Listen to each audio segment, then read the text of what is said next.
Yeah, after a few seconds of turning the camera on, the Wi-Fi transmits and it got this unique signature, which by the way you can alter in the settings. You can put your SSID in, which is like your vehicle number plate, and your own specific password. You can do that if you like. But anyway, when the system came on, it refused to connect with the phone. I got in touch with the company in Northamptonshire. We toured and froed with different things, reloaded firmware. I even had an SD card with some software from South Korea, and it didn't work. Anyway, I found it myself, and basically, if you can't connect to the camera with your Wi-Fi on your phone turned on, it's probably because the signal on your phone, for instance, the EE or O2 signal, the little dashed bar on the screen there, is too strong for it and it confuses the camera. So if you turn the data side of it on your phone off, which would basically mean that you can't receive any calls or data, you should find that it will connect okay. So happy days, it's all running for me now. The other thing to watch out for is the cable routing. If you probably will need to go down the sidebars either side of the windscreen, behind the covers near the windscreen. If there's an airbag fitted in those struts, it's quite important to take the covers off. If you can deactivate the passenger airbag, which I did on the Mercedes, by not sitting on the seat basically.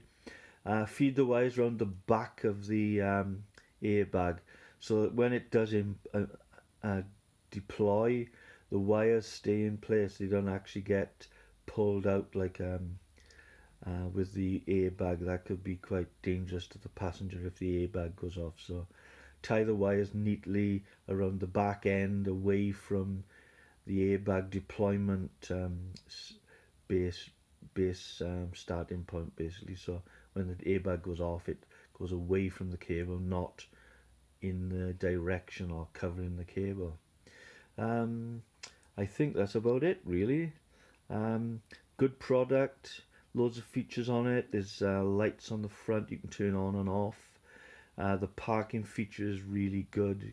Gives you a chance to catch anybody that bangs your nice new shiny car, or you simply bangs the doors. It should record the number plate of the car as it drives away, and you can do it. There's a little button on the left hand side. That's the camera is sort of, I'll just pull this rear camera up there. The button on the underside there on the left there. If you see any incident that you want to memorize directly to the SD card as a separate file, just press that button and it'll make a few noises to say that it's recording.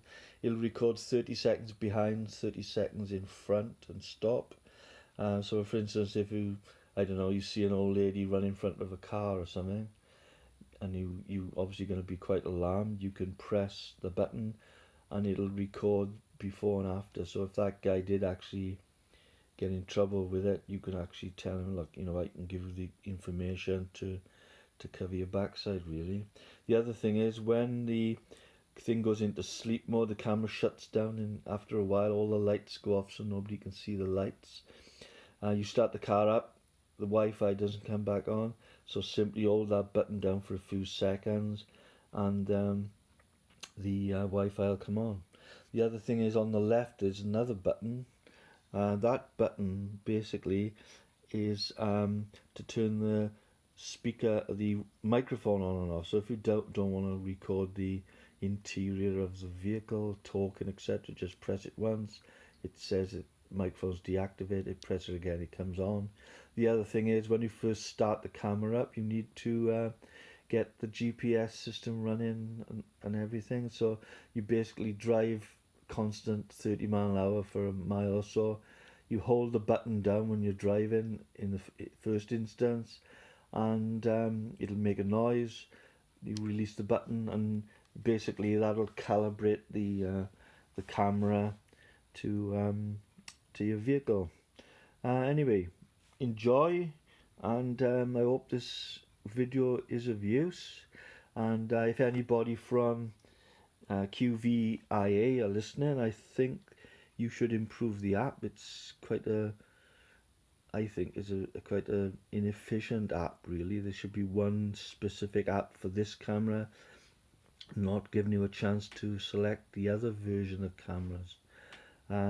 The other thing is, I think that you should issue instructions to your main dealers or your outlets to be more customer friendly, because after spending £600 on these two cameras and being told that nobody would give me any information as to far as these three little wires there. Come on, it's not rocket science, it's three wires, guys. You know, I'm not asking anything. If there was about 10 wires, fair enough, but three little wires, and they wouldn't give me any information as to what the use of each or function of each of these wires were. Very disappointed in that. On the other side, I had a good email confirmation, etc. with Elisa. She was really good, really efficient. But, you know, at the end of the day, it's a good product. I believe you could get an insurance discount with this camera. And it's quite easy to use when you start playing around with it. So happy days, guys, and hope you enjoy the 3 videos which I put onto YouTube. Cheers, mate. Bye.